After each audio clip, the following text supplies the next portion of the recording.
of June 2021 tarehe 17 mwezi ni wa 6 mwaka 2021. Natumai kwamba uko salama, umeamka vizuri. Kama unakimbia ofisini, natumai kwamba tayari ushafika pale ofisini. Kama unajua kali kutafuta riziki ya siku, natumai kwamba tayari ushaamka na uko kwenye vibandani uweze kushughulikia siku. Unasema kazi ni kazi, unasema mboka ni mboka, unasema wera ni wera. Haya, karibuni sana. This is a Tackle Thursday Diaspora edition. And today you're talking about drugs and drug abuse and drug policies. And now, there is a law that's before the president that he needs to assent to that gives punitive measures on both drug users and drug peddlers. I think the guys will be put it more in perspective. The guys are joining us this morning. So we're going to have a conversation today. Lakini kama kawaida kabla hatujaanza kazi, kuna mambo tunafanyanga, lazima tuende mbele za Mungu tuombe, alafu tukirudi na kuja kuwapa salamu zenu. Alafu pia tafadhali ukifika, please like when you like, get to know that you're watching us, and that you like, please share. When you share, you give someone else an opportunity to watch the broadcast. This is a Tackle, and the Tackle begins now. Mighty Father, we come before you this morning. We worship you, glorify your name. Thank you for another opportunity to be alive. We thank you for what you've given us to do as we go out and work. We pray that you may be able to bless the work of our hands. Even the program as we start off, be with us. The panel with us this morning. I pray that as I have this conversation, may it edify the fabric of this country and society. Because in Jesus' name I pray and believe. Amen and amen. Asante sana. Nimeona kuna watu ambao wamka tayari. Eriko Tenolwen, good morning to you, sir. Good to see you. Mungu alita continue.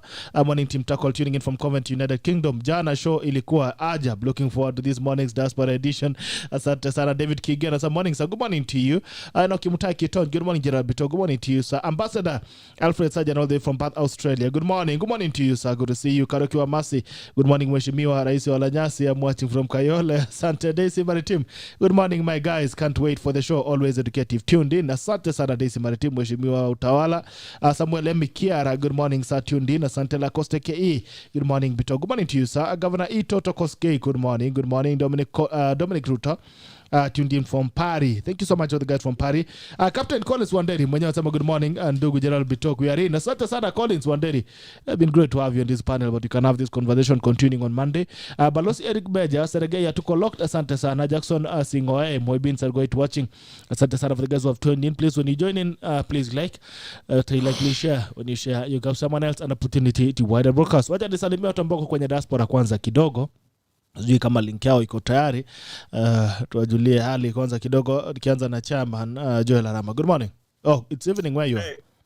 Yeah, it's evening, Gerald Lakini. Good morning. How are you? Salama sana. How's your week? Week has been busy, but we are doing okay. Okay. Yeah. Mungu ni mwema. Yeah, amina kabisa Mungu ni mwema. Bana maisha tu. Yeah. Yeah, bora as long as unasema as long as it's good to be seen, not to be viewed. Yeah. Yeah. Tunatazama marehemu. Yeah. Watu wakuja kutazama hiyo mambo imekuwa ngumu sasa. Yeah. Karibu sana ndugu yangu. It's good to see you. And yes, you're looking forward to tunaongelea mambo ya madawa nini. So we're looking forward to hearing to also getting your views on this. Okay, sure. Yeah. Looking forward to the conversation today. Asante sana. Hiya, Teddy. Good morning. Morning, Gerald. How are you? Salama sana. Good to see you. Good to be here. Thanks for the invite. This is your first time on the Tackle? Yes, this is the first time on the Tackle. Introduce kwa yourself kwa wananchi, unafanyanga nini? Wapi? My name is Teddy Odunga. I'm an advocate of the High Court of Kenya. And I coordinate a project called the Caucus on Harm Reduction and Drug Policy Reform. Okay. This is where it's just basically where individuals and organizations that advocate for drug policy reform come together just to tackle various issues and build on each other's strengths. Okay. All right. How long have you been doing this? We started this in 2019, right before COVID hit us. Yeah. Okay. We started, yeah. Good morning to you, my brother. Michael Anami? Michael Anami is my name. Good morning to you. Thank you for the invite. Karibu sana. It's also your first time on the Tackle, so maybe you can introduce yourself to the viewers. Yes, it's my first time on the Tackle. My name is Michael Anami. I'm a community paralegal, focused on a community of people who use drugs, people suffering from problematic drug use. Personally, I'm a recovering addict from problematic drug use and a beneficiary of the harm reduction intervention in Kenya. Okay, so you're recovering as well from drug abuse? Yes, I am. Okay. Even before we go to that, Teddy, so why did you start this movement that you're talking about? So basically, I didn't start. We just came together and agreed we need a platform where we can advocate together, because we are so many organizations and individuals doing this. So we just needed a place where we could come together, exchange ideas, Pull your microphone. So. exchange ideas, and just build together on how to tackle issues around drug policy reform. Okay. Yes. So why the interest in drug policies?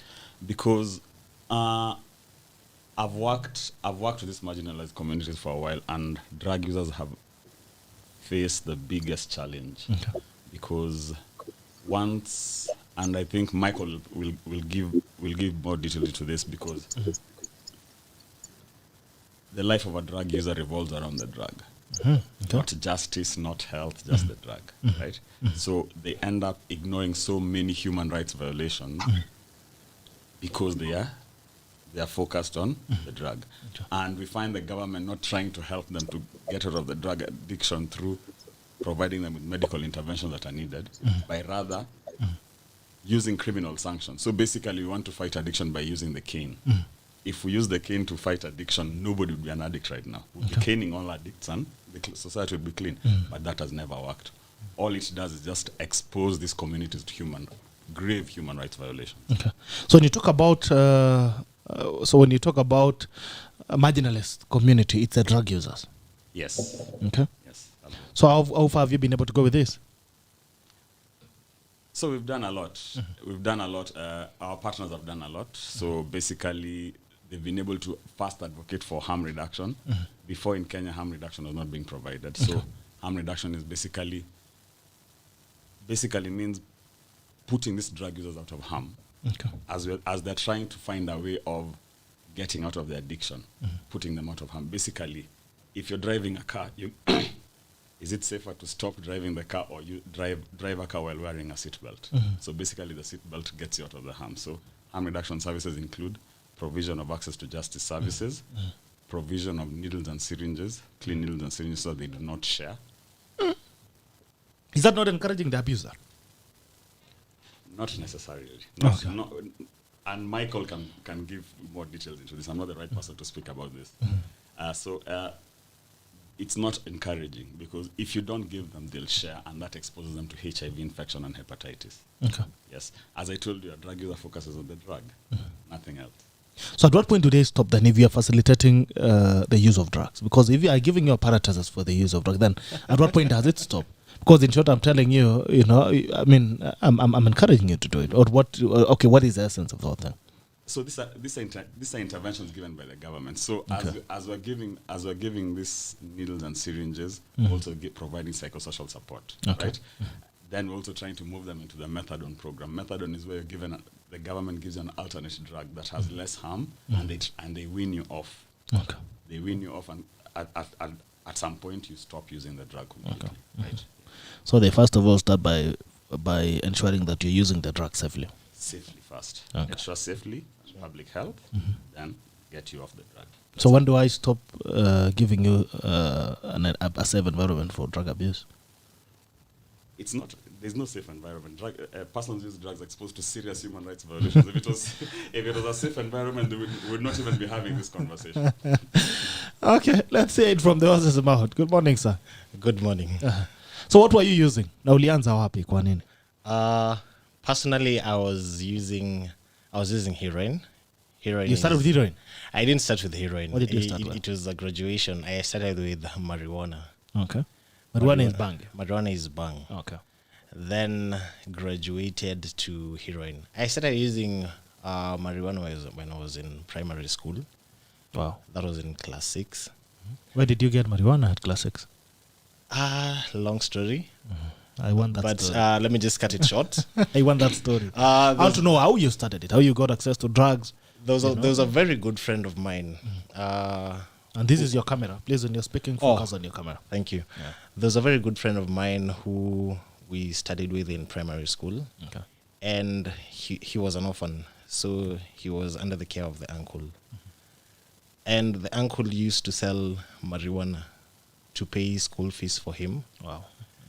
And at times when we used to go visit, we used to wonder, why is it that there's so much traffic of people coming and going. Where is Then- that? Is that in Nairobi?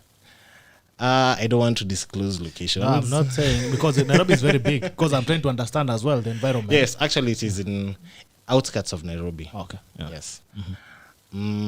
So one day, sneaked into this room, found rolls and rolls of marijuana. Then we tried.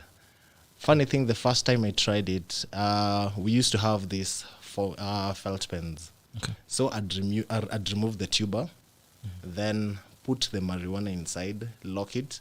Then when the teacher is teaching, me, I'm busy, struggling to like inhale. But there was no high. Then I was like, you guy, is how with this thing.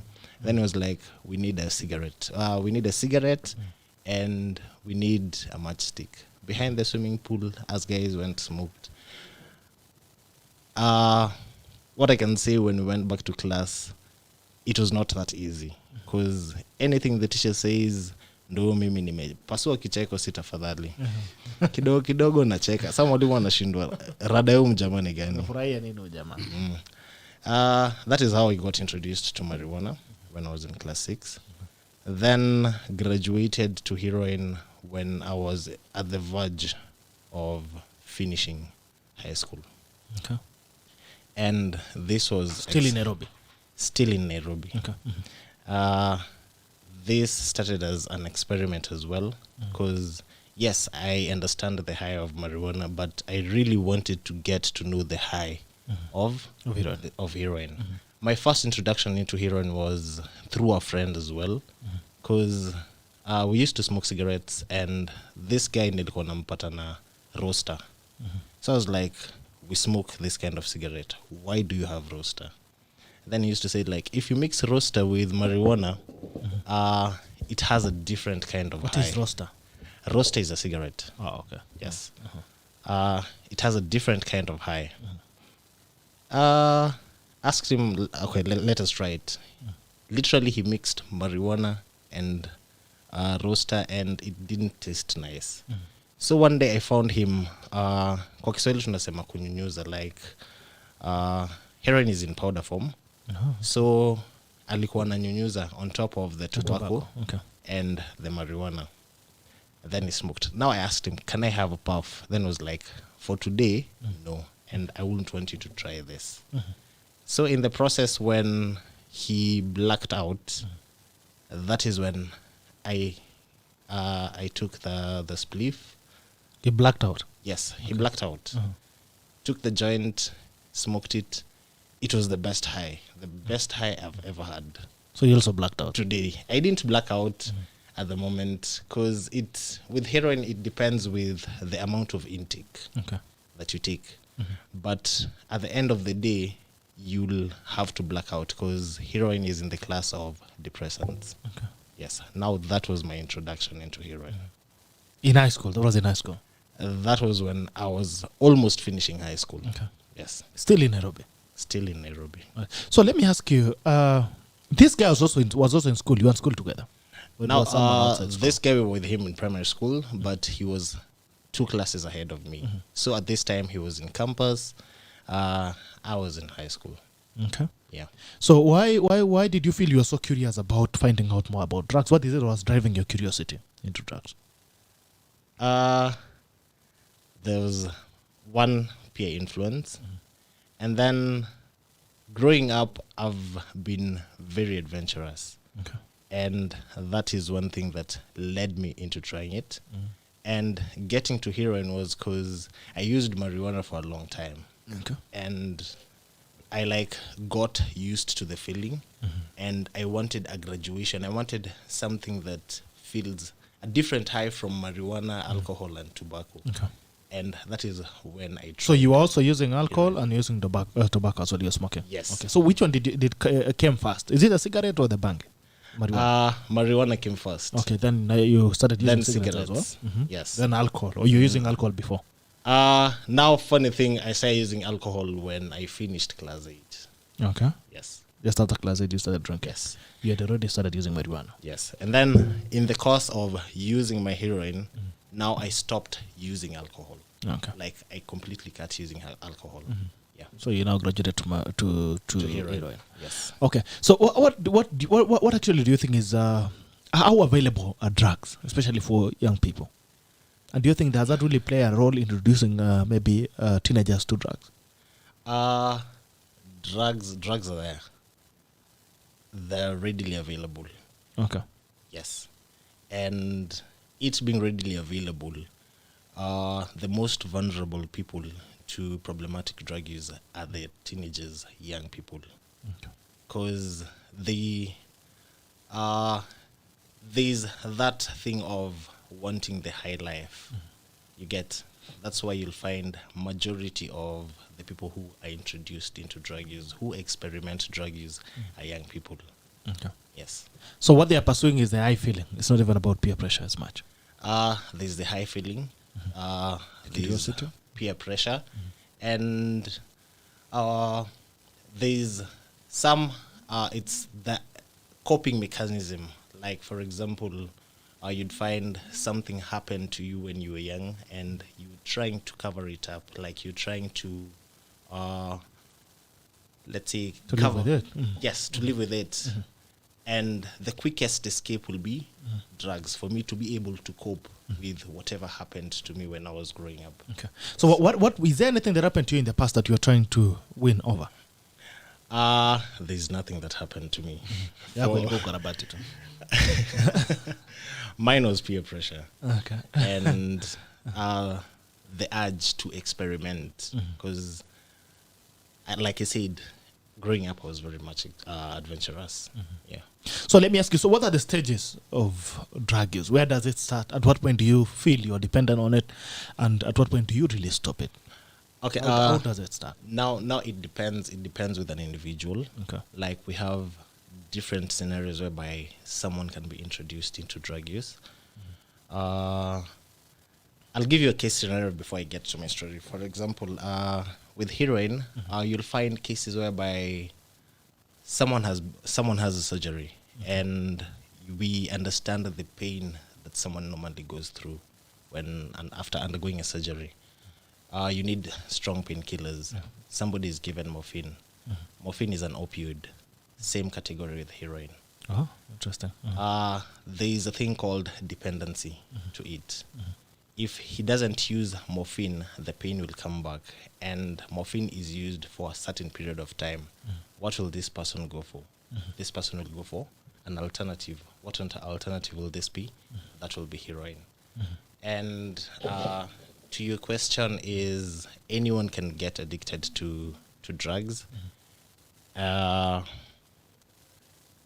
Come again with the case. The other question was Okay. The stages, I would not understand Stages. the stages of drug use. stages. Like, for example, mine was experimental. After experimenting on drug use, it became habitual.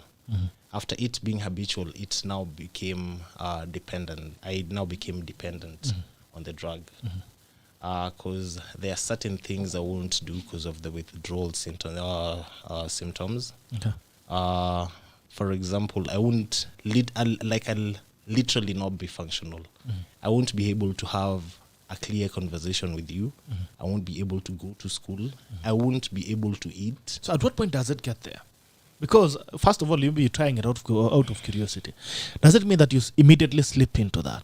Or, I mean, how do you get into that point where you feel you are dependent on it? Because I'm pretty sure a lot of people have tried drugs and not necessarily gotten addicted or dependent on it. People have tried puffing, banging, and they continued with life. People have tried alcohol, they have weaned off it. People also take alcohol occasionally. There could be people who are experimenting with our drugs, but they are not dependent on it. So I would really have to understand, where does it start and where does it get to a point whereby you feel like where you're getting to where you cannot go to school? Scientists normally say that addiction is a chronic disease that affects your brain, the functionality of your brain. There's something that's normally released by your brain to motivate you, and with the continuous use of a drug, you'll find yourself in a situation whereby the brain no longer releases it unless you use the drug. That is the point whereby you get that you are addicted, like you are fully dependent on the drug. Like you won't be able to think straight. You won't able to function like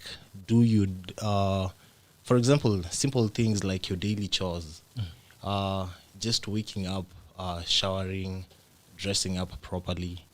Those are some of the things that you'd notice someone who's addicted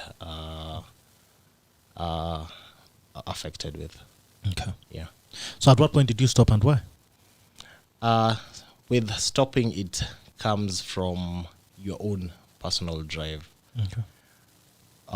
Having used for 6 years with no one in our family being able to know and understand that I'm using, I got to a point that enough was enough. And because my life was not moving to the direction that I had envisioned it to move from the time I started school and everything. Things were not just going right. I had dropped out of school. I was in campus. I couldn't finish campus. And for 3 consecutive years, my parents all this time knew that I was in school. I'm For 3 years? For 3 years. In the real sense, none of that was happening. I was involved in a couple of activities. I used to play rugby for our campus team.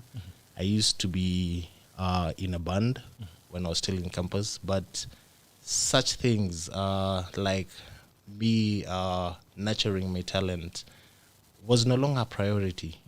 My priority was getting my next fix. How I'm going to get cash, how I'm going to get my next fix for me to be able to function normally. Okay.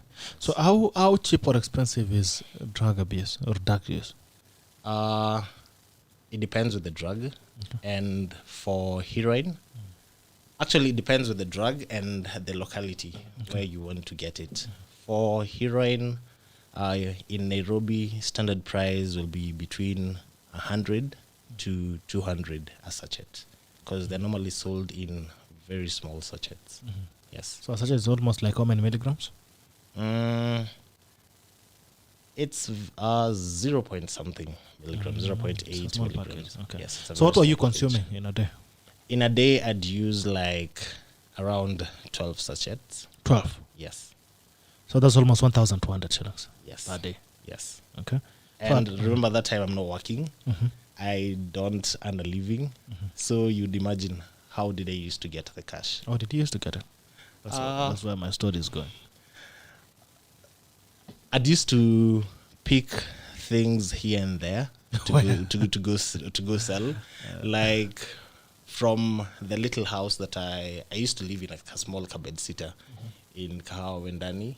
I started selling off my things. I started selling off my laptop, my phone. I'd sell my phone to use a smaller phone. I'd sell some of my shoes. I'd even sell my beddings. Wow. I'd go home. Then you sleep standing. I'd rather sleep on the floor on the mattress just so that I can get the next high. Okay. I'd even steal stuff from my folks' house. Okay. Yeah. That's how we used, or personally used to get cash to sustain my high. But this is something you're doing for 6 years.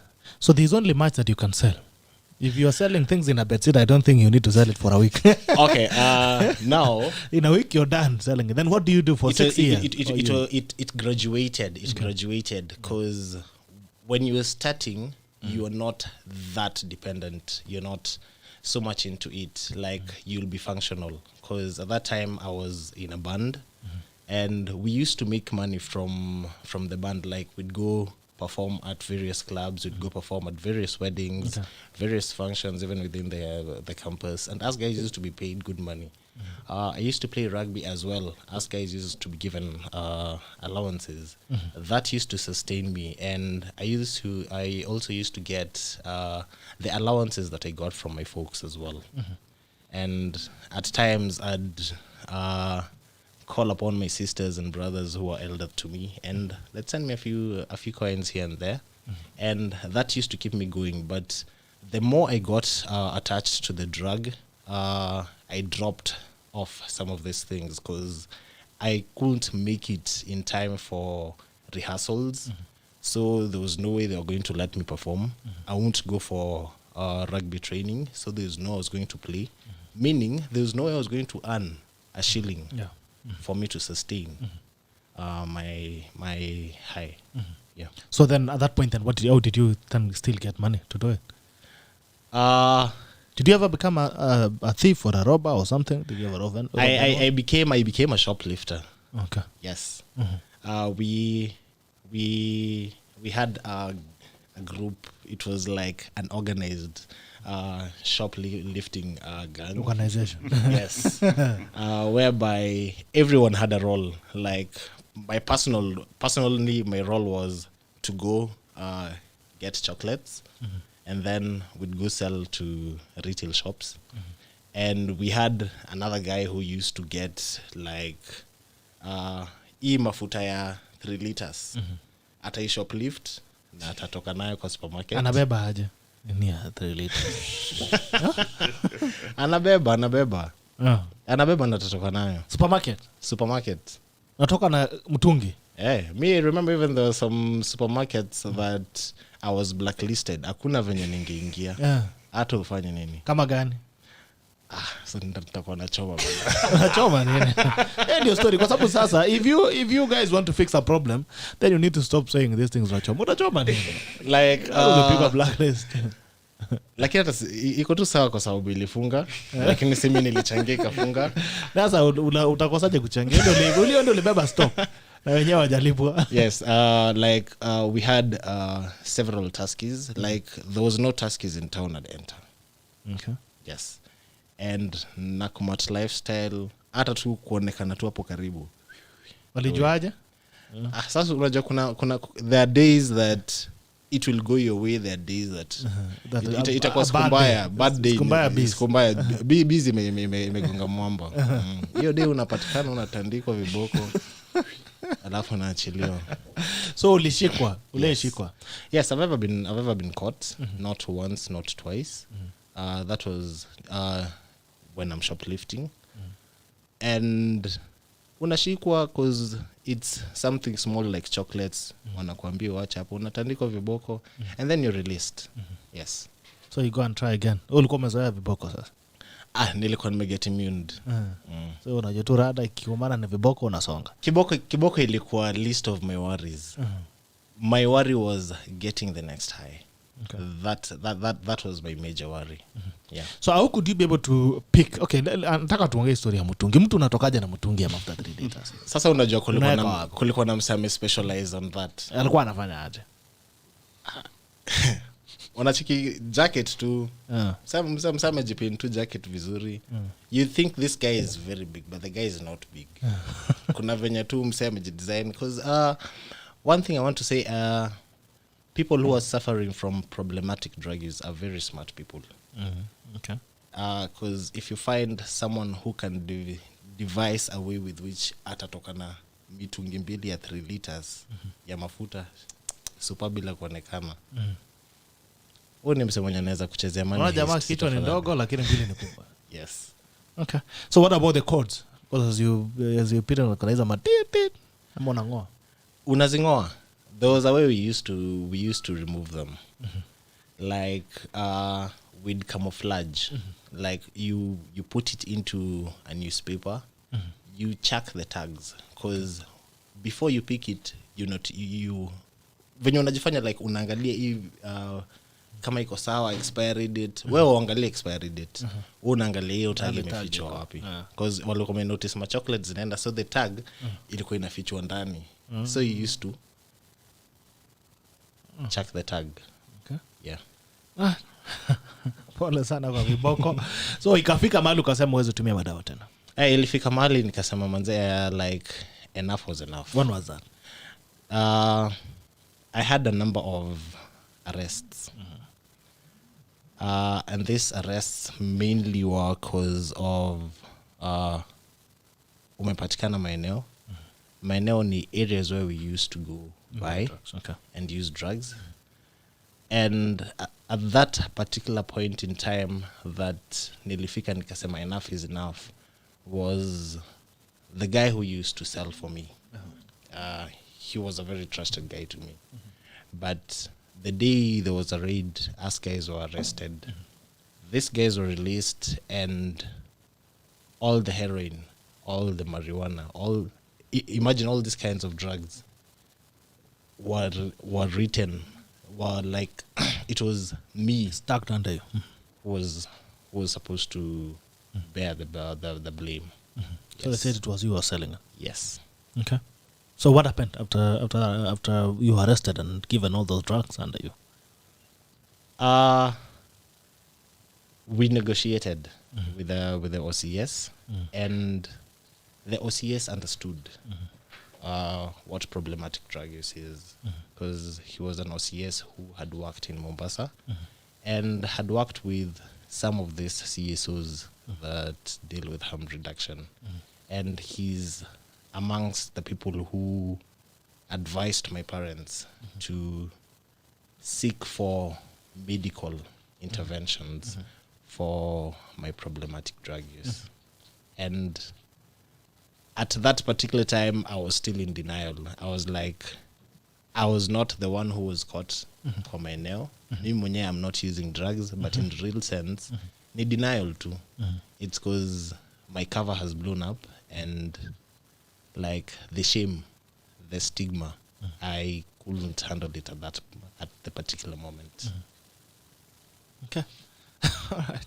So for all those 6 years, how were you able to survive without your parents knowing that you were abusing drugs? I was in campus. I never frequented home.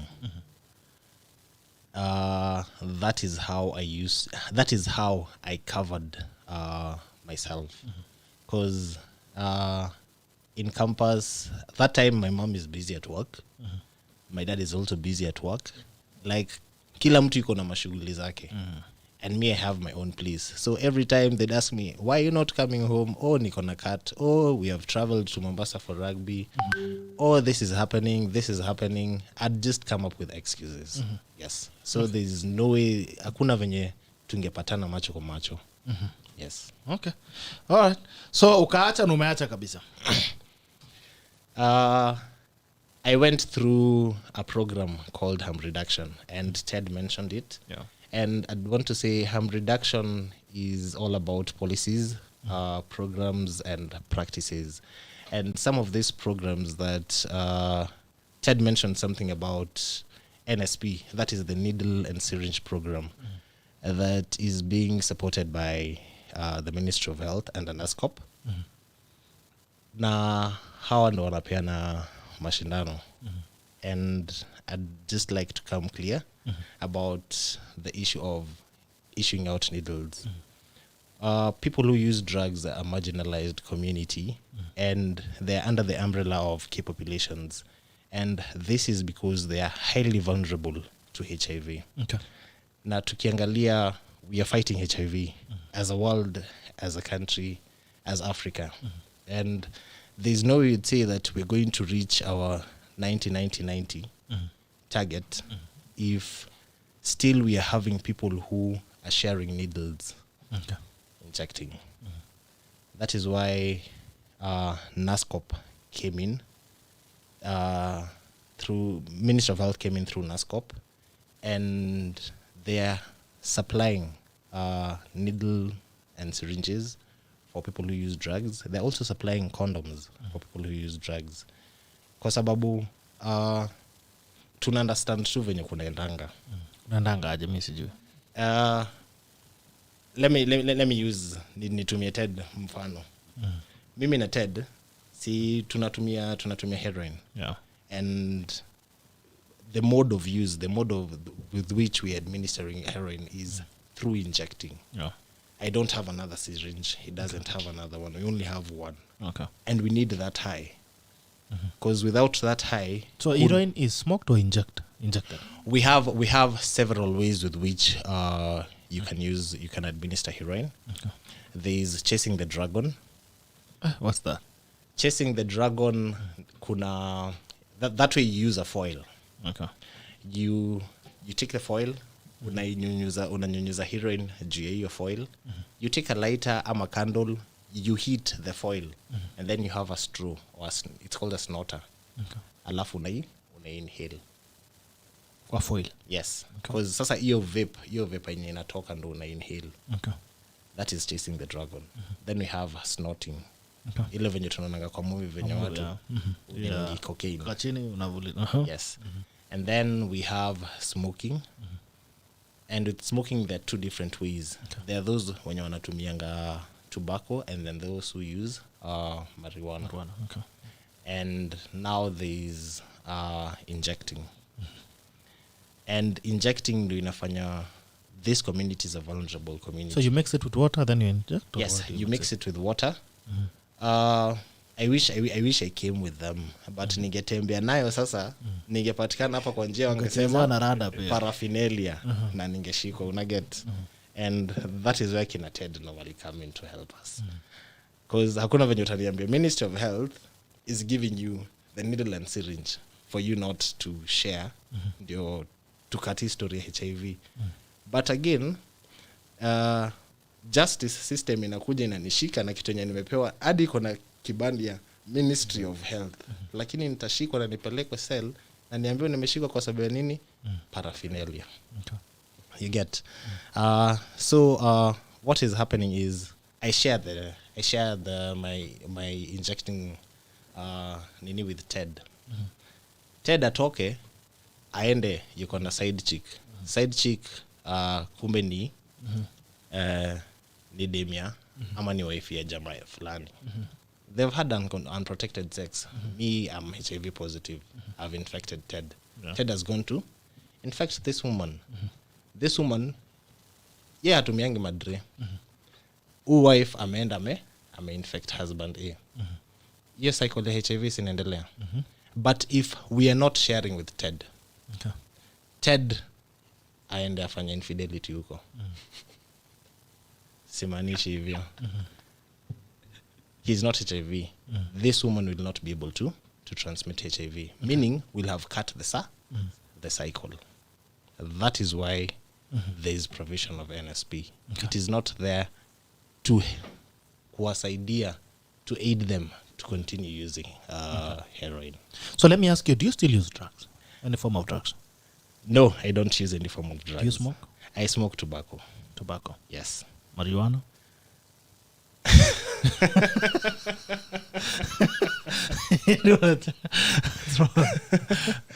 No. You don't? Yes. Why do you have to laugh about Because there's a debate on marijuana right now. you want it legalized? For medicinal use and for the generation of economy in our country, why not? Yes. Heroin? Those are usually views zangu, not the views of the caucus. Okay. Yes. Heroin? I don't want heroin legalized. Do you use it? Do you still use I don't use heroin. When is the last time you used it? The last time I used it was like 4-5 years ago. Okay. So how was your recovery? How did you get a point whereby you feel now you are out, you are independent of drug use? It was a journey. And it was not a short journey. It was a very long journey. I started my medication in 2014, around December. I was inducted. Just allow me to explain the whole harm reduction. Yeah. It's called harm reduction because just as the word says, acha ni translate kwa Kiswahili kidogo, kupunguza madhara, like reducing the harms that come with problematic drug use. And some of the harms that I've talked about are like, for example, HIV. We have other harms like overdose, because there are very many friends I've lost during this journey. Other harms are social harms, that is economical harms. And these harms are not only to the person who's affected by problematic drug use, but also to the society. Now, to the society, tunaangalia aje the economy, public health, mental health, because the amount of money that is being used, for example, to incarcerate people who are suffering from problematic drug use, is money that can be diverted to help these people with their rehabilitation. And when I'm talking about rehabilitation, voluntary rehabilitation, because in my time of using drugs, I've seen very many people like forced into rehabilitation centers, but at the end of the day, someone will be there for 6 months. Atarudi tunamwona kidogo kidogo, nani ametoka rehab. Ted pole chatu tumetu nini yako jiko hapa. Ted amepotea 6 months, amepelekwa rehab na wazazi wake. Amelazimishwa. Okay. Ted amerudi, mwili imerudi, amejenga, yuko sawa. Kidogo kidogo anakuja na tusalimia. Let me not lie.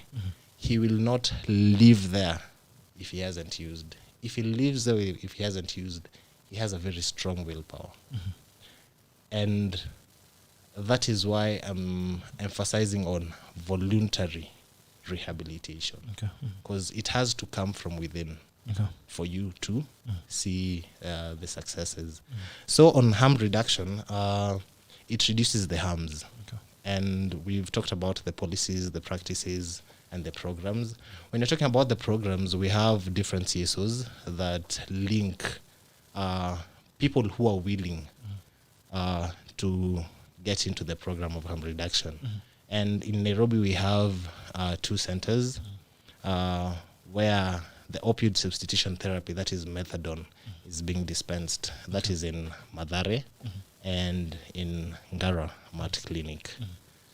And for you to get into this program, we have CSOs that link willing persons who use drugs to these programs. We have NOSET and we have SAPTA that link them to these services. Some of these services are the OST, opioid substitution therapy. We have counseling, and we have other organizations like where Kina Ted work, who help this community, like with linkages to services like legal services, because this community is very much criminalized. And at times, ndio mtu iko na makosa, at times, just because he's labeled a drug user, na kitu ipotee. For example, saizi, he stand, ipotee kutoka hapa. Utaanza na wewe. Utaanza na mimi. Unacheki. You'll start with me. And in real sense, I haven't taken it. Just because of my problematic drug use, you've already labeled me. Na hapo ndio Kina Ted come in, like to help them, to help us get justice and legal representation in our courts. Okay. So for you, what was your procedure until you went off drugs? You've not taken I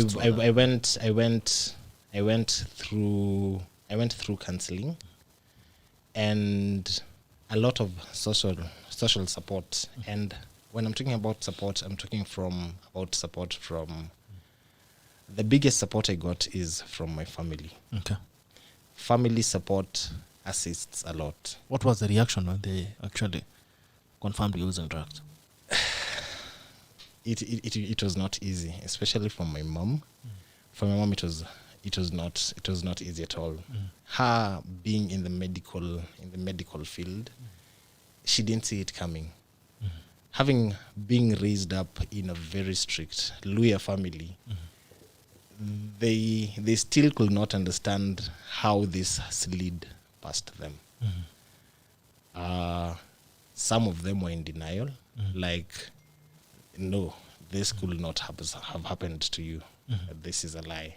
Some of them were like, why Mathare every day? Because with methadone, you have to go to the clinic every single day. And you're ni pesa. Yeah. And now my parents had to dig deep to provide for me transport on a daily to Mathare and back. There are times that kulikuwa na need ya family sessions. My mom had to leave, to put aside her work for her to be able to come. My sister had children who were in school. She had, at times, a sacrifice. It's like, we need you to recover. We need you to get out of this. This is not you. And I want to say, they met me where I was, not where they wanted me to be. Okay. Yes. So harm reduction is all about meeting people where they are, not where you want them to be. Okay. Not where you personally want them to be. So I started first of all, methadone is in liquid form. Okay. And you normally start from a certain milligram. Personally, say everyone starts from 30 mgs. That is on the first day. Okay. And what methadone does to your system, for example, if I didn't have my heat for the day, like sijachoma kwa hiyo day, there's Kuchoma something. nakufanya nini? Kuchoma ni to smoke okay. heroin. Yeah. There's something called arrosto. Arrosto is the withdrawal symptoms. Like some of the withdrawal symptoms are like diarrhea, fever.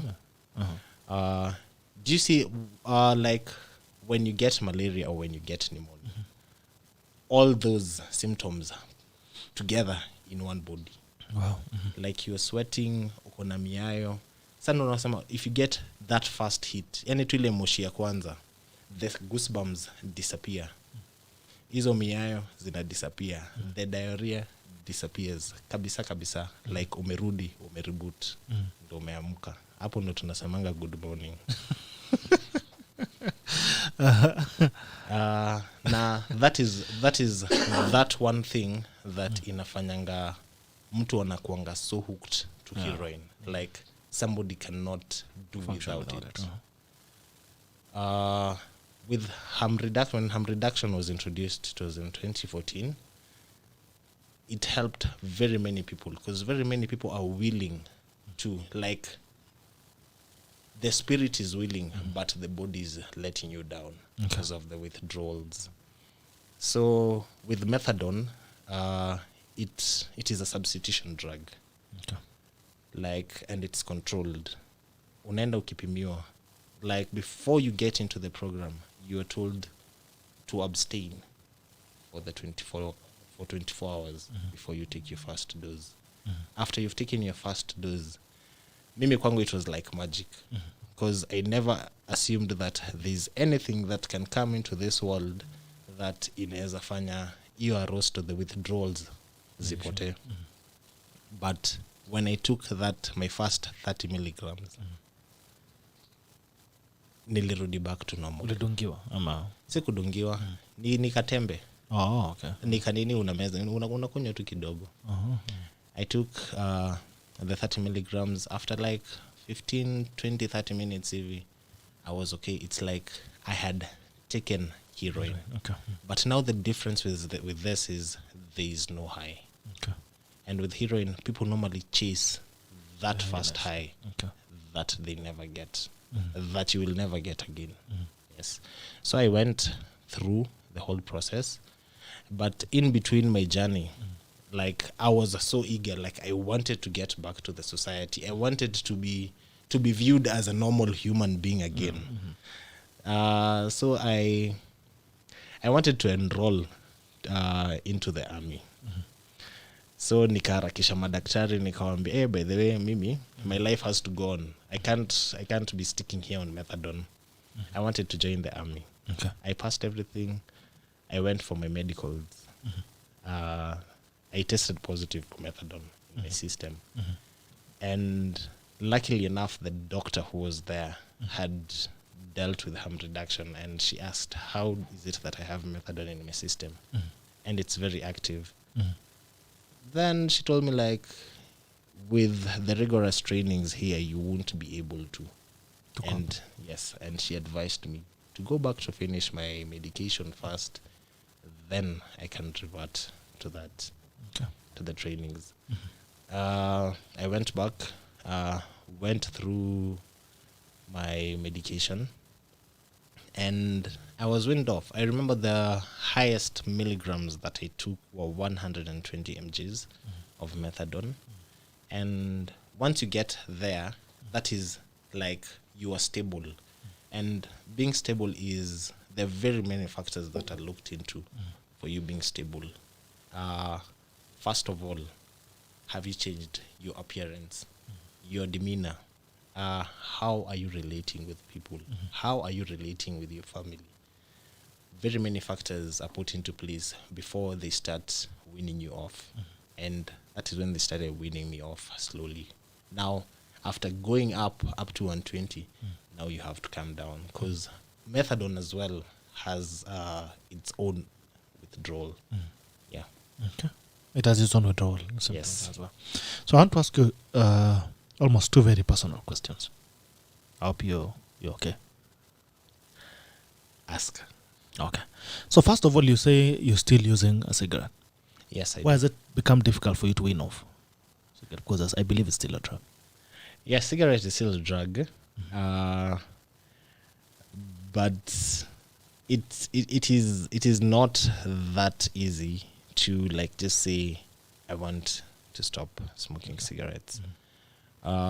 Personally, I smoke cigarettes to help release my tension.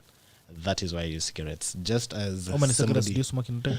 in a day, I'd smoke like 3 cigarettes, and that is mainly dependent on my morning cigarette, hiyo ni Colasma, and then there's that ka cigarette that I smoke after a meal, and kuna ile ya kufunga before I go to sleep.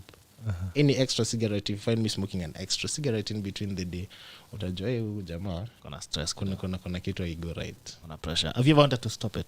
Yes, actually, I'm on the process of stopping smoking cigarettes. You want to stop smoking it? Yes. Why? Because I know the health hazards that come with smoking cigarettes. That is the major reason. And I also want to be like a role model to my nieces and nephews who are following me behind. Because hakuna venye nitamwambia usifanye hii na mimi nafanya, itakuwa ngumu. Yeah. So you want to stop it? Yes. Okay. And I'm going to. You're going to stop it? Yes. I hope when the next time I see you, you'd have stopped already. A day at a time. Yeah, sure. Now, let me ask you another question. Do you think the drug issue, the drug menace should be stopped? Do you think it should end? The drug? Menace and the drug abuse issues, do you think it should stop? With all honesty, looking at time since way back in Memorial, tumekuwa na this fight on drug abuse. Okay. And personally ningesema acha isimame. But tukiangalia the trends, Okay. it's not going to stop. It won't stop like tomorrow. Hatuwezi amka leo na tuseme acha hii story ishe kesho. It is a process. Okay. And as time goes by, we find new drugs being introduced into the market and more users being introduced into the system as well. I'd love for it to stop, but there are very many factors that are hindering it to stop. Okay. Yeah. Which is? What are some of those factors? Structures. Our structures don't allow for it. And also, we normally view the world as a global village nowadays. Case in scenario, COVID-19 started with one person where? In China. Yeah. It's all over the world. Drug abuse is the same case. It is a pandemic on its own. And fighting it, we're supposed to weigh the pros and the cons when it comes to fighting drug use. And when you look at the pros and the cons, there's one that outweighs the other. Okay. And on a personal level, and having gone through this journey, I'd say we need to focus more on viewing drug use, problematic drug use, as a health issue rather than a criminal issue. We are supposed to stop fighting drug use and the drug user and focusing on the trafficking more than focusing on the user. Yes. So within the 5 years, you said you've been off drugs for 5 years and you've been in the caucus for almost 6 years now.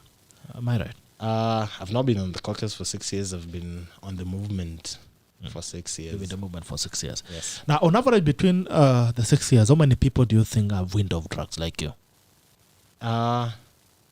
There is a number. I'd say I can't put a figure to it, but I can put a rough estimate to it. That is basing the fact on the people I started the journey with. Okay. And I have, like, I'd say around 20 people between 2014 and now who have been weaned off. That's the people you know. Yes. Probably also said it knows other people. Yes. Other members in the caucus knows other people. Yes. So if you're 100 members in the caucus, you probably know over 3,000 people who have been weaned off drugs. I can't quantify that. I'm just saying, like, hypothetically. Because if you're talking about 100 members of caucus across the country, if every other person knows a number of people in the region, then you could look at a bigger number. Okay, let's make it even 1,000 or 300. Let's even make it 30. Yes. Let's assume the people you know are the people every other person knows who is in the caucus. Now, do you think the problem is the drug users or the drug suppliers? Is it the availability or the users? What do you think is the problem? I'd say we need to focus the problem on the supply. Okay, supply. Yes. Now, I'm pretty sure, Michael, that you know suppliers. Unajua maeneo. Areas of use I know, but the suppliers I don't know. Because when you're talking about suppliers, I don't know what you really actually mean. Do you mean... Because I remember in your story, you're talking about the person who was selling it to you ended up being released and all their stock was put on you. Okay, now just let me make everyone understand. Like in the drug market, it's a chain. Okay. Tuko na huyu muuzaji mdogo, sindio? And then we have this person who delivers to the muuzaji mdogo. And then we have yule mwenye yuko juu kabisa. Alafu kuna mwenye shamba. You get? So that is how the chain is. Okay. So huyu wa kunipeana ni muuzaji mdogo. Muuzaji mdogo. Yes. Okay. So let's reverse the chain. Let's assume ni mwenye shamba. Teddy ni muuzaji mdogo. Teddy amekuwa vitu mingi. Tumtumie leo. Sawa. So mimi ni mwenye shamba, Teddy ni muuzaji, wewe ni mtumiaji. Douglas ni polisi. Sawa. So let's reverse it. The same way it comes from the mwenye shamba, it goes to muuzaji, comes to you, and you're caught by Douglas. Yes. Now, do you think we will deal with this thing if we reverse the chain again and build it all the way to mwenye shamba and deal with mwenye shamba? Why is it that people who are winning off drugs are not willing to expose people who sold drugs to them? Because even when I was asking you about the area where you're getting drugs, you're like, no, it's like kuchoma. Why is it that people who are recovering from drugs, if you really want to fix this problem, why is it that we are not willing to expose the people who are bringing the drugs and availability? Yes, let's not fight the users. But is it possible, the same users, is it possible for them to take the whole system to where this thing is coming from so that we can cut it from the source? Now you see what is happening is acha nikupe tu example rahisi tu na I think hapo utanielewa vizuri. Umeenda hapa Marikiti, si ndio? Umeenda kununua nyanya. Kupata mwenye hiyo shamba pale hiyo nyanya imetoka itakuwa rahisi. Wewe muuzaji nimekuja kwa nyumba yako nimekuambia ni aje, hii nyanya ni hii nyanya ni poa. Nionyeshe mwenye shamba. Wewe nyanya. Utaget. Kama nitashika wewe jamaa mwenye amenuzia, tuassume hiyo kitu was poison. Let's assume the tomatoes were poisoned. Yes. And we get over ultimate to tell him now you need to account for where you got these tomatoes from. Atasema nilitoa Kiserian kwa shamba ya Olenado. Then we go to the land and we deal with the person where it's coming from. Why is it difficult to get there? But also look at it this way. The guy at Marikiti was also sold to by another person. Yes. Then this other person. Yes, we can follow that chain. So What's it so difficult? Okay. So there's this chain. So even the law is dealing so much with the drug user and the small. And that's what I'm saying. Let's get off the drug users. Yeah. Let the drug users tell us where they're getting it Even from. the problem, We reverse the chain. The problem is not even this small. Because sometimes the small user is a drug user who's just trying to sustain the high. Yes. Okay. So anatumiwa kwa ground. So yeah, kona pesa kidogo. So this small user is not even the biggest problem. Okay. There are these other big who are rarely seen. Hawajulikani. Wanaongelea wanga tu in hash tones. Unajua? Most of the times rumors, you can't even prominent people. Those are the people the law should deal with. Okay. Yes. So how do we get there? How do you reverse the chain and get there? We get there Because if a drug can leave this desk and this thing has moved all the way to Michael, we get there. how can we reverse it? We get there by these resources that are being used to chase this drug user, and it should be concentrated on the traffic. That's what I'm saying. Right. So are you willing to take us through the chain? If we came to and told us, okay, Anami, can you take us through back the chain of where you're using it? Now you see, one thing, unaona umesikia tu venye nikikwambia siwezi choma. Yeah. And hapo ndio shida iko. Juu kama huwezi choma, Hapo ndio ndio shida inamaanisha the iko. business Hapo ndio continue. shida iko. Na tukiangalia tu vizuri, like it's we need to look at it this way. Tayari I am being stigmatized and I'm being criminalized by the law. You get the law ndo inafanya na kwa stigmatized. Unaona? But nikikuja hii side ya kina Ted, I have a safe haven. Okay. You get this is somebody who will protect me. Taweza kumpeana virahisi. Na nikimpeana, what will happen to my supply? Na nikimpeana, what will happen to my life? You get? Now you don't need any supply. You don't need any supply. Now I don't need any supply. Yes. But I need my life. Exactly. As much as you're telling the drug user to sell out, the bigger drug seller, Okay. what protection are you giving this drug user? Okay. So that's the problem is protection. Even security. These are rich people. You're seeing they were arrested with Michael. They were released. So these are rich people. These are people who can get themselves out of problems. Trouble. Okay. So the small drug user is usually targeted because they can't get themselves. They're the small fish. Kenyans will love hunting the small fish. Okay. Right? So they're the small fish. And that's why you just want the law. How are small fish? Hii pesa inaenda kwa small fish ya kuwashika. Hapana, ipelekwe kwa treatment. Okay. Right? And let the government concentrate on its efforts. On the ones bringing To ensure that there are no users. Yes. So because our intelligence operators is A1. It works really well. Yeah. The government knows. Can the government just deal? Let's not rely again on this small drug user to put their lives in danger to Trying help to the fix the bigger government problem. get. So it's a systematic problem. It's a systematic Yes. problem. All right. So we agree it's a systematic problem. Anyway, I would want to take the comments from the guys from diaspora. I'll start with you, Chairman Arama. Naona pia Omenga aliingia na kapotea. Chairman Arama? Yes. Pole, najua nimekuweka laini sana. Bwana Gerald, first of all, let me thank the two gentlemen. Are they two or three? Two gentlemen who are on studio today. This is a very sensitive topic and very, like they said, people are very stigmatized. So let me give you an example. In the US, we have what we call the oxy pandemic. So oxycodone is actually used as a pain management medication. But people get addicted. We have had judges, mayors. I know of someone who was a police chief in a city.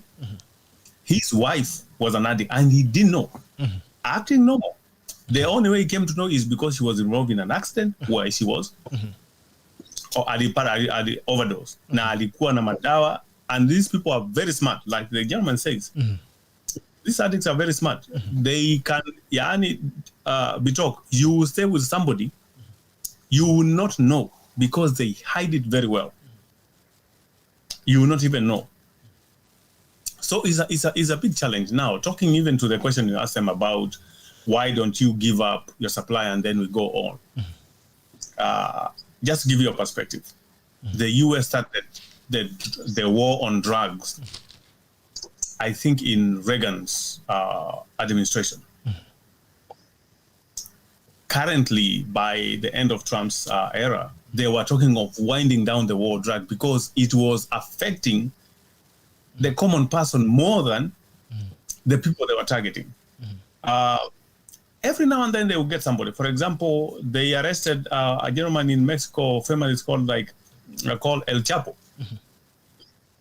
Now El Chapo, who was a drug dealer, drug lord, but the guy was supporting his community. Alikuwa analipia watoto school fees, amejenga hospitali, analipa polisi, mshahara, army. Sasa Gerard, utapitia wapi na kushika huyo mtu? Swala nyeti. This guy nyumba yake alikuwa na underground kwa bathtub. Unaenda kwa bafu mahali unaoga, alikuwa na bathtub. Hapo bathtub akinua hivi ako na ngazi anateremka chini, tunnel anaenda. Nyinyi mnazunguka hapa nje, you can't find the guy. He's gone. He was arrested, put in jail in Mexico. The guy escaped. Walichimba tunnel. Akapotea. He was finally arrested and got brought to the US. Now the wife also was arrested the other day. She pleaded guilty. Na yeye amewekwa maximum security. And they put in maximum security. Because even here, they are scared of putting them in regular jails kwa sababu atabribe hata askari wa jela na atoke. Because sasa wewe ni askari wa jela, bwana, mtu akuja akwambie Bito, I'm giving you $50 million US saizi. Nasonga nayo. Si utaangalia kando hii, uangalie kando hii nyingine. Uchomoke na hiyo pesa useme wewe nigonge tu kwa kichwa hapa nianguke nizimie, alafu wewe chomoka. Songa. So Yeye usigonge sana. Usigonge sana. Anaweza gonga uende ukweli. But still but Gerald, it's a big problem. And to be honest, for example, let's even come back to Kenya. Remember, they are two brothers. Yes. Gerard, do you remember that these guys were actually on the rank of a deputy police commissioner in Kenya? Sure. Saizi wako jela hapa US for drugs. Yeah? In Kenya walikuwa wanashikwa, wanapelekwa kotini, judge anasema bwana, where is the evidence? Hakuna, imepotea. The guys are let go. People are screaming and crying murder, wanasema kwa nini mnaachilia hii watu, hawa watu ni wabaya? But judge anasema I can't convict somebody with no evidence. Because where polisi hapa unalipwa 7,000 kwa mwezi. Once again, Gerard, mtu akuja akwambia wewe fanya hivi. Ile kaploti huko na nimejenga nyumba, nimekupea. Ani polisi wa Kenya. Polisi hana hata kiatu peke yake jameni. And you have seen pictures, Gerald. Kiatu iko na number plate ya GK. Exactly. Kiatu inacheka kidole inatokea huku, socks ni sijui ni ya lini. And then mtu anakuja anakuambia shamba ndio hii na nyumba nimejenga, wewe enda ukae hapo. Anasema okay, it doesn't affect me. Go do whatever you want. Kenya, even the airport itself was known as a route for drugs to the rest of the world. I mean, Gerald, this is a serious problem. I know, growing up, giving you an example, in high school, we had two friends. You know what tumesoma naye. On a weekend, ile unajua Sunday mnaambiwa mfanye cleaning, mumekaa. As we are in the dome, all of a sudden, this young man is screaming. Na anashikilia chest kwa roho, anasema roho yake inachomoka. Nini mbaya? So sisi tunasema beba peleka kwa clinic. Jamaa akasema hapana. Enda kwa dining hall muombe maziwa. Jamaa alikunywa jug 3 ya maziwa bwana. Jug 3. Jug 3 ya maziwa. Sasa kuuliza ni nini? Jamaa ali for the first time ali smoke bangi. The other guy, you know, we used to do, I don't know, we used to do agriculture. So practicals, munaenda kwa shamba, munalima, munapanda viazi. Kumbe jamaa mahali shamba tulikuwa kwa kiwanja ya shule ilikuwa outside the compound. The school had another property. Jamaa akaenda akavuta. Gerard, unaona ile bluga mile kubwa munazunguka wanaume kama 10 hivi kushika yote. The guy wanted to uproot that. tukiwa kwa class mnasikia jamaa mwalimu anafunza huku nyuma, jamaa alikuwa anakaa nyuma alafu anacheka. Sasa mnashangaa what's wrong? Kumbe jamaa ile kitu ilimharibu bwana. Yeah. So I know of people, stories of like the young man was saying he sold his laptop. I know of a young man mwenye alienda mchana akaekelea friji kwa mgongo. Akatoka naye. Na akona nguvu anabeba friji kwa mgongo. Because when with the drug addiction, when you are desperate, you will do anything. Anybody who uses any kind of medication, exceptionally easy like pain medication, there's some narcotics that people are given for like cancer and stuff like that. You are just one dose away from being an addict. Wow. Just one dose. And that's it. Okay. Yeah. Unaona mtu ni mheshimiwa kabisa, amevaa vizuri, amevaa suti mzuri, ana drive gari mzuri. But the demons that person is fighting is not a joke. So to me is Gerald, this is an opportunity time. Yani sometimes I don't know, unakuanga na you have some very generous wisdom bwana. Some of these topics people need to understand. And people need to know the risks that are involved. Yeah. You need to, even with parents and friends, you need to look at your people and find out. Unajua saa zingine unasema mtu ameanza kuwa mkora. You have no idea what this person is going through. Okay. Some people go through traumatic events, death in their family, parents divorcing. Mtu anakuwa stressed, depressed. Mwingine kama ni wa mama, postpartum depression after getting a child. The easy way ni madawa. Na once umekuwa hooked, that's it. You are gone. Yani kukuja kutoka hapo, it's a miracle. So I salute the young man who has made a determination kuacha. Gerard, even as you look at him, sometimes I'm even scared when you ask him this question and say, oh my God, don't push him too much. Afike mahali, I relapse. But it's also important for him to express what he has gone through. Gerard, these things, sometimes even for us, one of the privileges tuko naye hapa ni kwamba this is information that you are taught at work, you are taught in churches. It's there. There are programs on TV, radio, magazines. People come out, prominent people coming out and talking about their own addictions. It's not a joke. I mean, unaenda our players, very famous players, actors who have been drug addicts. Na mtu ana function yako vizuri sana, lakini angekwambia ile mashida amepitia. My friend, unasema hui, afadhali nikae na hiyo kiatu yangu inacheka. Maisha ingine is not good. Yeah, so the temptations are there. Now, coming to the serious issue of drugs supplies. Gerald, if the government is serious, the day they will even arrest one guy, hata wewe utasema huyu hapana, where hiyo ni mchezo. There is no way this guy can be that. But these are people in very high, some of them might be in senior government position. Some of them are well prominent people. Yeah, we have had cases, some people who are pastors, priests, na kanisa ndio store ya madawa. So these things happen.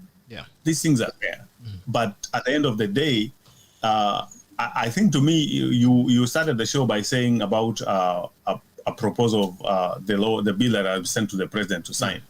My biggest worry, like this young man said, there was a time he was arrested. Kumbe mwenye alikuwa na supplies yake ya kuuza, yeye kwa sababu hana mtu ya kumsimamia, yeye ndiye aliekelea hizo vitu zote. Now, Gerald, even in this country, there are people who have been in jail for up to 40 years or more. Kwa sababu polisi aliplant drugs kwake. And the guy has been jailed. People have been found last year or 2 years ago. There is one of the police officers in state of Florida. Alikuwa na kusimamisha hivi traffic. Anaweka roll moja huko nyuma. Wow. And some of these things are very punitive sentences for drugs. Depending on amount. Ukipatikana na kama ni hizo cocaine huko na gram 5 or 10 grams, not only are you arrested for having drugs, unakuwa arrested for intent for distribution or sale. Yes. So when you combine all these charges, unawekwa ndani 10, 20, 30, 40 years. Na ole wako kama ulikuwa umeshikwa for something else, maybe ulikuwa umelewa una drive ukashikwa, hiyo ni unajua inaitwa, there are 3 strikes. First strike, second, third, there is a minimum sentence. Some of them are 40 years, 50 years. So by the time, luckily one person recorded the whole incident. So walipoanza kuinvestigate baadaye wakakuta over 200 cases of this guy arresting people for drugs. They were arrested falsely. Na hawa walikuwa naenda wanasema jameni mimi sikuwa naye. Lakini your word against the police, you can't stand. You don't have a chance. Yeah. So my biggest worry is even in our country and especially for us. Sasa wewe ukienda hapo ushikwe, ukienda polisi mtu anakuambia wewe boss, uko na ngapi? You try to be righteous, unaambiwa kama una nitakuwekea hapa niko na gunia 2 ya kilo 3 ya bangi hapa nitakuandikia ulikuwa naye. So you go from ulishikwa maybe uliiba mkate kwa duka ama ulishikwa curfew jioni to being a drug peddler. Yeah. So you are going from spending 10 days in jail or 30 days in jail to spending 30 years in jail.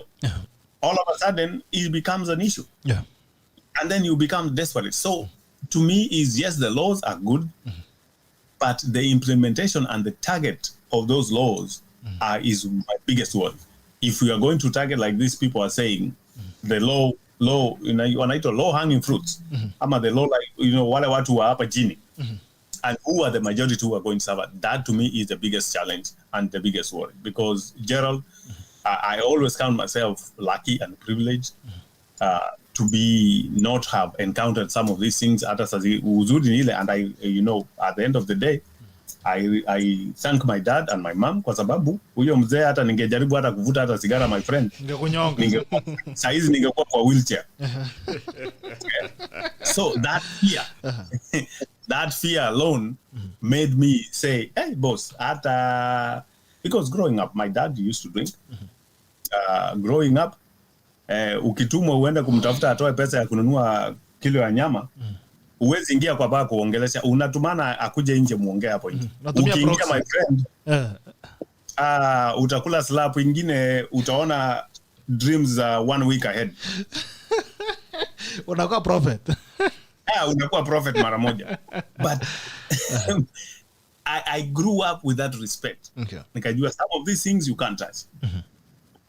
Now wengine they try.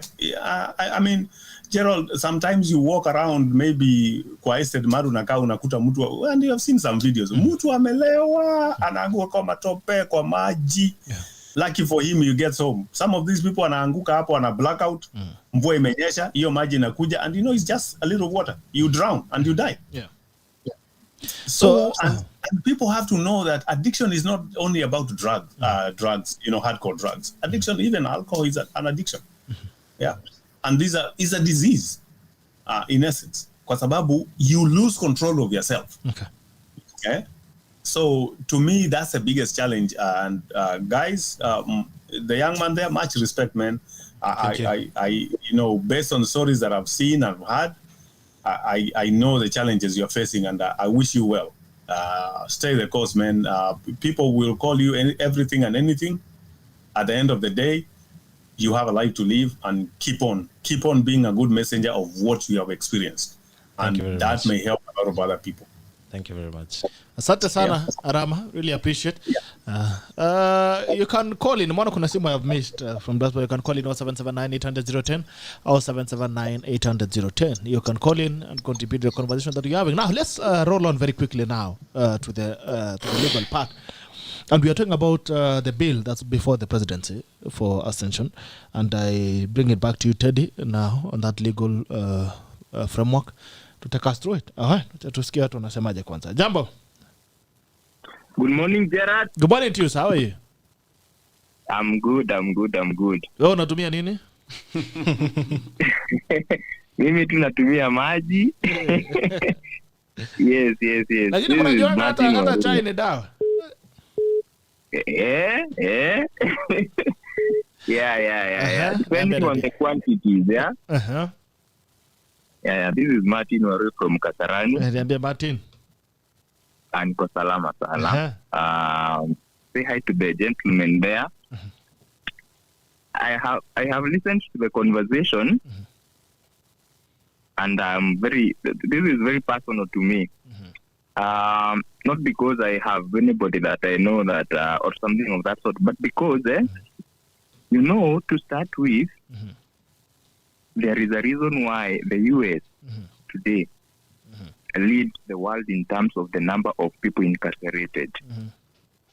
If you look at the number of people incarcerated in the US, which is around 2+ million people, and then you compare that with the population of the US, which is around 300 million plus people, it is the biggest population of incarcerated people. And the reason why they are there, the biggest reason or part of one of the biggest factors contributing to that is the war on drugs that was started, I think, during the era of President Reagan. And that war on drugs, it ended up netting people who are not intended to be netted. It started as a campaign against drugs, but then it ended up netting the minorities, the ethnic minorities in that country. Yes. The racial minorities, the blacks, People end up with that situation because of bad law. And it is because of the misuse of the problem is in the implementation of these laws, because you see, the law cannot cure some of the societal problems that we have, In this country, we have a problem of the police misusing the law. We have not been able to cure that problem. Now we are giving the police another tool to further misuse the law. This is going to be very bad for this country. And we must now start having this conversation of how much does it cost for us, to maintain a prisoner every year in this country? Because this is a third world country. Yes. And prisoners, to maintain a prisoner, it costs money. How much does it cost us? Because we don't want to end up, now having with our prisons, we have a bill of 50 billion every year. That is a conversation that we must have. So that means we must now start looking at alternative ways of dealing with some of our problems, And these laws, a small person, a person who does not even know what his rights are, when he gets into trouble with the law, when he runs afoul with the law, he will, he will even admit to things that he has not done. If something, for instance, in evidence, or fabricated evidence is planted on him, including drugs, which is what happens in the US, he will not be able to oppose that because, number one, he is scared, then number two, he does not know his rights. But people with money end up buying their freedom, even when they have been caught on the wrong side of the law. Yeah. Then the other people with money can also afford top rate or top class lawyers to, defend them in court. Some of these people do not even know that the right to advocate is a right for them or that they have under the Constitution. So they go, they plead guilty to some of these charges, they are put behind bars, they spend their time in prison, and that is what happens. Yeah. The other thing is that even when it comes to the issue of plea bargaining, they do not know there is something of that sort. But if you are a drug dealer and you have money, then you can access top class lawyers. They'll tell you there is even an option of the plea bargaining. But a small person, a common person from my village, they don't even know that option exists, in law. Then we have not, in this country, we have not even promoted this concept of, state can provide you a lawyer. A lot of people don't know that. Yeah. I want to speak to Akili, the advocate of the High Court. And this is one of the problems I've always been having this year, that there is I think there is over-domination of I don't know, or I can say the legal fraternity has dominated our criminal justice system. One of the things that we must address is that we must develop our what can I say? this the field of criminology, we must develop it. We must develop the field of criminology so that there is a lot of research on these issues. We have a lot of criminologists doing research because lawyers. I'm not saying they don't understand these things, but they will always think that law is the only solution to some of these things. We must start interrogating, some of those things, the concept of punishment, and all those things, so that we do not end up thinking that our only solution is, creating more laws. But I have to say, this is bad law. Do you know what bad law looks like? This is bad law. Yeah, thank you. This is bad law. And lastly, to finish, when President Joe Biden was, looking for votes, he was put to task because of some of the laws that he helped push. And there are some laws that he said, I agree that this was bad law. It should never have been passed. It has caused so much damage. It did not achieve the intended objectives at the time of its enactment. We should never have gone there as a society. We failed our people. The conversation that you have had in studio is ideally what our legislators, should have had in the in the House of Parliament when they were debating this law, and they should have brought the relevant amendments. I am very afraid that when the president, puts, assents to this law, I can only hope for the best, but I don't think hope at this level is good enough. I am very much afraid. I have a reason to be apprehensive, and this is not misapprehension. These are valid fears. These are valid fears, and they are going to cost us. We should never have gone there. This is not it's not good. It's not good at all. And I think let me leave it there. Okay. Let other Kenyans give their ideas. Asante sana Martin Warui wa Kasarani. I appreciate your contribution and thanks for coming in yesterday. Sawa. Salimia watu wa Kasa. Sana. Asante. Haya, kuna simu ya mwisho I would want to take from New Jersey. Tafadhali, I've missed your phone call again. So please call in. Tafadhali piga simu jamaa wa New Jersey. Piga simu yako ili tuweze kuichukua tumalize mazungumzo as we roll in the conversation the next 15 or 20 minutes so that we close it. Now, let's talk about as we're waiting for the guy to call in. I think he's been calling a lot, so I think there's something he has to say about it. Now, about the law as a president, what does it say? So, basically, as the caucus of drug policy reform and harm reduction, we want a law that will improve the interaction between... All right, let's talk to him first. Jambo. Jambo, Bwana Gerard. Kaka, mambo? Nzuri sana, habari yako baba. Habari ya New Jersey. Poa kabisa. I want to contribute a little bit to the discussion. Please. And I want to congratulate the panel and that guy who has come out to say that he has been an addict and speak out and give people at least an idea of what it is about. But this issue of drugs and narcotics in general is broader than people think. Okay. And the biggest problem that we have in Kenya is that we don't have laws that are strong enough. Because, like, if you look in the US, if you are caught being a drug dealer, they hit you hard because you forfeit all your properties and everything that you have. Even the cars are repossessed and they are used by the government. Secondly, the civil, the education. You educate the citizens about the impact of the drugs, especially in schools, in churches. It's a social problem everywhere in the world. Yeah. It's a multi-billion dollar investment, investment in food. Yes. And the problem that we have in Kenya is very simple because you might see that you are going to buy hydrocodone in a pharmacy. Those are regulated drugs. Most of us are looking at drugs as if we are looking at cocaine, at marijuana and all that. But there's a bigger problem, especially in the US, of the opioids. Opioids are prescription drugs. And you remember there is a case of Michael Jackson, the musician. The doctor was sent to jail because of the prescription drugs, which makes someone dependent on them. Actually, there are drugs here that you cannot buy. You know, even there's what is it called? There's antibiotics that people buy and they take when they have malaria. Yeah. It's not sold here in the US. You can't get it. It's because it's prohibited by the FDA and the pharmaceutical organization. Okay.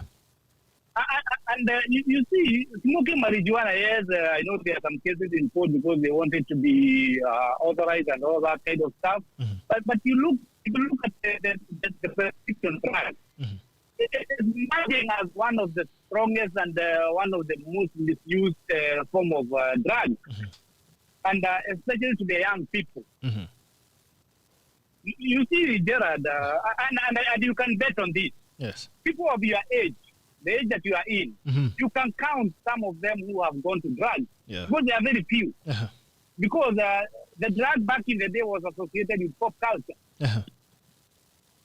But you know, these days, because of the internet, we are glad it's here and everything is online, the youth cannot be able to control themselves because they are introduced slowly by slowly, and then you have the economic hardship. Mtu akiingia kwa drugs anaingia hata ajui anaingia. By the end of the day, you find yourself in there. Yes. You know? But if you have such guys like the one in the studio who are willing to come out and champion to the young people and tell them, I have been there, I know what it takes, I know the toll it takes on your body, and I know where it can lead you. Because most of the young people by the age of 20 these days, even in US and in Kenya too, most of them will not see 50 years. Because by the age of 20, they have taken all sorts of drugs. You know, it's a big conversation that is around everywhere in the world.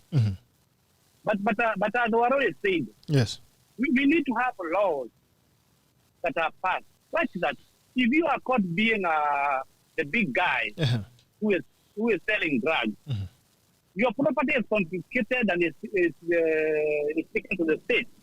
Because, let me ask you one question. Because I remember a few years ago, if you can remember, maybe 10, 15 years ago, there is a big shipment that was caught in Mombasa. And it disappeared mysteriously. Nobody talks about it even today. Yeah, we moved on. Where did it go? It was a big shipment from the Akasha family. You remember the Akasha? Yes. Yes. Where did that contingent of drugs go? Because those are the fundamental questions even the parliamentarians should be asking. Yeah, sure. Can you tell us where those drugs went? Because wanaenda kuchoma unga huko. Wakiwaambia ni drugs. Ama walitoa unga wakachoma changarawe. Walitoa unga wakachoma alafu hizi vitu zikarudi kwa mtaani, you know? And if you are not careful, Bitok, by in the next 20, 30 years, there will be a generation gap. If you look, because, you know, it's taking toll and it's good people say this. Yes. If you look at the young generation between the age of 25 and 35, most of them are leaving their parents' houses because they are being provided for. Okay, there's that economic part of it, yes, which we understand. But you see, there are lesser and lesser families, husband and wife. They are limited. They are not too much. There's a big difference from those who are there in the 90s and those who are born in the 2000s. Especially the generation from the 2000s up to now. Wakona shida, my friend. Because they cannot be able to resist. Okay. They cannot be able to resist because most of them are born in the cities. Most of them are born tao. So wanajaribu kila kitu wanapata. Wajua wewe ukikulia huko Bitok huko kwenu. Asubuhi ulikuwa unatoka shule unaenda kuchota maji, unaenda kukamua, unaenda kutafuta majani na bado utasoma. So you don't have time for drugs. Yeah. Mzazi akisikia kasigara kananuka kwa nyuma na uko high school. Anakunyonga. Lazima mtasema anasema ulikuwa wapi? Where did you get it from? You know, Bitok, I tell this to my nieces and nephews. My parents wangekuwa wanawekelea shilingi 5. I mean, 5 shillings was quite a lot of money back in the day. Yeah. And they would stay there for a month. Hakuna mtu atagusa because the moment it gets lost, the whole family is in trouble for those 5 shillings. These days you find the kids wanapata mtoto wa primary school anapewa lunch 500. You know, what do you expect those kids to do with that money? You know, I think there is also that part of leniency Okay, from the parents. from the parents. Kababa na kamama, you know, asikasirike. You know, there's a big problem. Okay. And we have to go back. We have to go back to the roots. And I mean, you know, there's also this thing that mtoto asichapwe. You know, hii kuchapa mtoto imekuja inaisha. If those guys can remember this, wow, watu wako nyuma 2000, if they can, you can tell them we still have marks on our bodies that were inflicted on us, but you could not tell anybody because nobody could listen. Okay. You know, it was harsh, yes, but it has made us what we are today. Asante sana ndugu yangu. And I commend that guy who has come out and tell him that is the way. And you should actually, I wanted to tell you this. Congratulations, because you have also given us a break from the politics and the BBI. Mapumua kidogo. Tumepumua kidogo, kesho tuko sawa. Kesho tunarudi kwenye sheria wiki.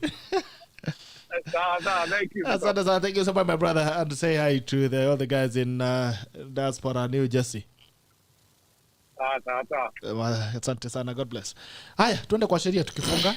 What does the law say that's before the president, and what are you recommending? So basically, as I mentioned, we want a law that improves the interaction, handling, and management of the person who uses drugs and the criminal justice system. So can we talk about the bill first? That's Yes. before the president. Yes. So the bill Can we before talk the about the president. alternative? So Yes. our issues with the bill before the president is that it does not give a distinction between a drug user. What exactly does it say, even before you go to the comparatives? What is So it all about? What's the section, bill all about? basically, the bill was to enhance sentences for drug traffickers. Okay. But our issue is this. Most of the time, when the drug trafficker is never targeted, it's usually the drug user. The drug user. And so that's why we wanted the bill to just make a clear distinction Clarification, okay. between a drug user, And the trafficker. a distributor, and a trafficker.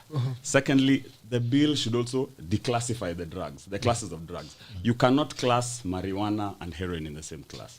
And as the previous speaker had spoken about, our prisons are being filled up, and it's continuously being expensive for the government to manage our prison system. Why can't we refer people to treatment, right? So that we decongest our prisons, make savings that can go towards repayment of loans to China, etc., and also providing services to the person who uses drugs. Thirdly, it does not deal with stigmatization of the drug user. As Michael had mentioned, there's a lot of stigma. Drug users, so they cannot access very many services. Can the law clearly deal with the issue of stigma?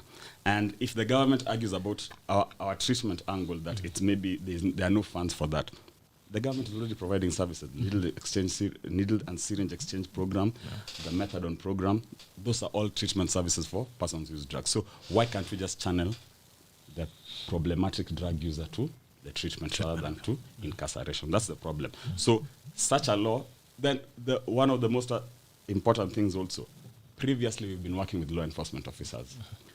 They are trained, they understand the issues. As Michael had said, he got assistance into treatment as a result of a law enforcement officer speaking to his parents. Yeah. But now this law comes in to stop that also. Wow. Okay. Right? So the law says if a government official supports this. When we were speaking to parliamentarians, they argued they're looking for this big government guys who are carrying drugs in their vehicles. But what about this law enforcement officer, this OCS, Who's trying to reason with the who drug tries user? to reason, who witnesses a person in his cell undergoing withdrawal symptoms and refers the person to treatment, right? Yeah. How do we assist that? It negates all the gains we made over the years on issues around harm reduction. So that's why we need this law stopped. We are requesting the president to take it back to Parliament. Let there be more consultation with CSOs and other experts on drug use. Let the law be amended before he signs it again. Okay. That's what you're requesting. Okay. What else are you recommending? We'd also like the government to now start fully funding these harm reduction services. Okay. So right now it's really donor driven. Donors are pulling out as a result of COVID. The space for funding funds have shrinked. So donors are slowly pulling out. What will happen when all the donors pull out? So people want to reach you. How can they reach you? If there are any person who is actually abusing drugs or know someone who abuses drugs and want to reach out, how do they reach you? They can reach us via email, chdpr.caucus@gmail.com, and we'll be able to refer them to many of our partners who can provide them with services. We have so many partners who, as Anami was mentioning, who link them to the treatment services. They can reach to us. Mobile number? Mobile number 0721 452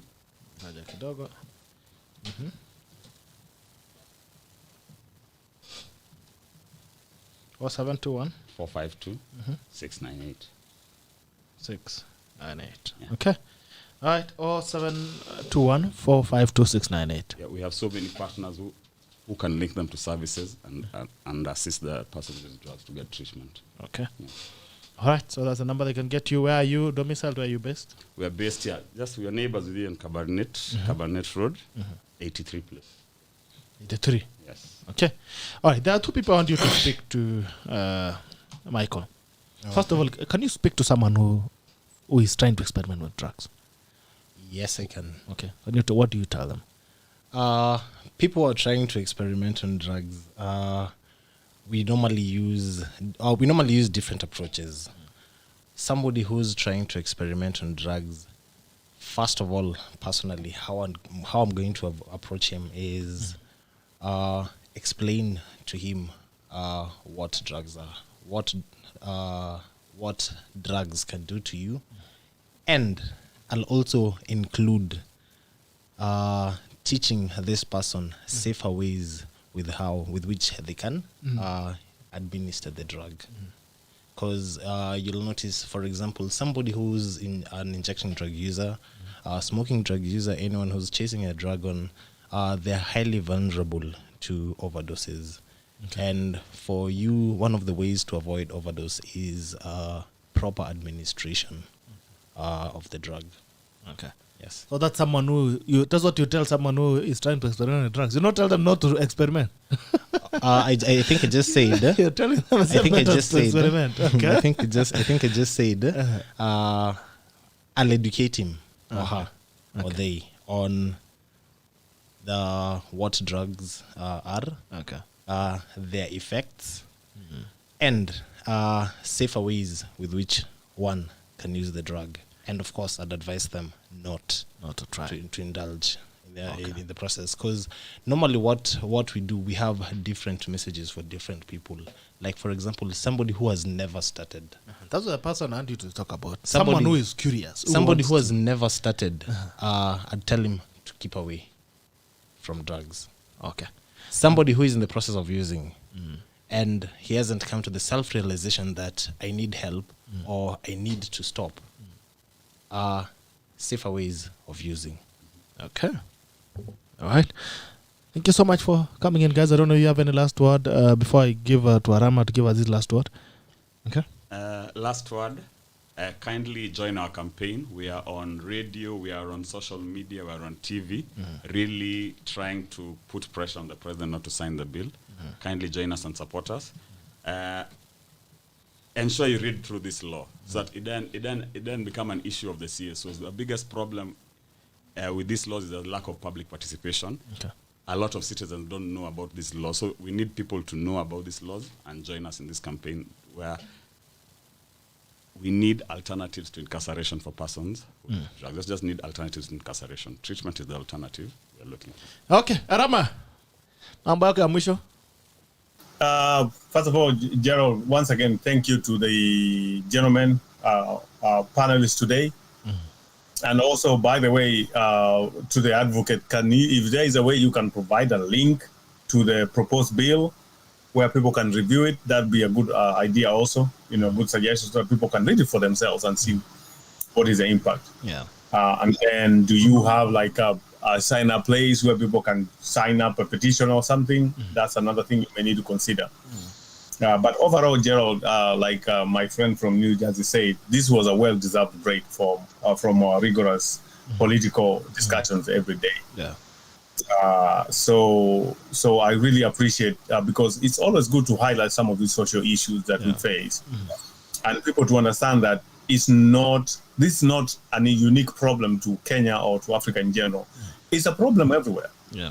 And also it's a problem that affects everybody. It does not discriminate poor, rich. Now, the poor people impacts you so many ways because you don't have resources to go for rehab. And also when the laws is being applied, it affects in a bigger number of people who don't have means. Okay. You know, when you have money, like people have said, you get away with most of the things. So it's good to be able to let people to understand this. And also, like the people have said, one, if you have never tried these things, please don't. Some people never come back out of it. And there are people who even the first time users who actually die on the very first time you try it, and that's it. That's the end of you. So you have to remember all these dangers associated. And also, you know, it affects your mental capabilities. There are people who take these drugs and they end up, you know, losing their mind and you never recover from it.